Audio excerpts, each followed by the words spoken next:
Hi, my name is Ali. मैं लाहौर का रहने वाला हूँ। मेरी सेहत बहुत ज़्यादा वीक थी, जिसकी वजह से मेरे हमसाए और यहाँ तक कि मेरे फ्रेंड्स मुझे बहुत चिढ़ाते रहते थे कि यार तुम बहुत कमज़ोर हो, तुम्हें कोई भी चीज़ अच्छी नहीं लगती। कोई भी शर्ट वगैरह पहनता था, मुझे फ़िट नहीं थी आती। और फिर मैंने काफ़ी डॉक्टरों से मशवरा किया। उन्होंने मुझे काफ़ी मेडिसिन्स दी, वो मैंने इस्तेमाल की, पर मुझे उनसे कोई फ़र्क नहीं पड़ा। 1 माह इस्तेमाल करता था, वेट बढ़ता था, जैसे ही छोड़ देता था वेट नीचे आ जाता था। फिर मुझे मेरे एक दोस्त ने मशवरा दिया कि यार हर्बल वालों का बॉडी बिल्डर इस्तेमाल करो, शायद उससे तुम्हें कोई फ़र्क पड़ जाए।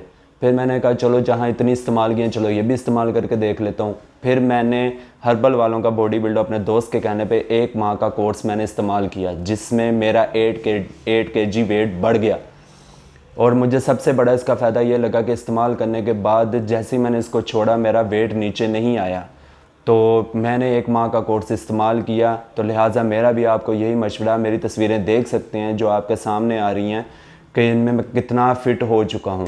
पर यह है कि अब मैंने इसको छोड़ने के बाद मेरा वेट नीचे नहीं आया। अब मैंने 1 माह का कोर्स फिर दोबारा इस्तेमाल करना है, जिसमें मेरा वेट गेन होता रहे। तो मेरा भी आपको यही मशवरा है कि आप हर्बल वालों का बॉडी बिल्डर इस्तेमाल करो और मेरे जैसे फ़िट हो जाओ।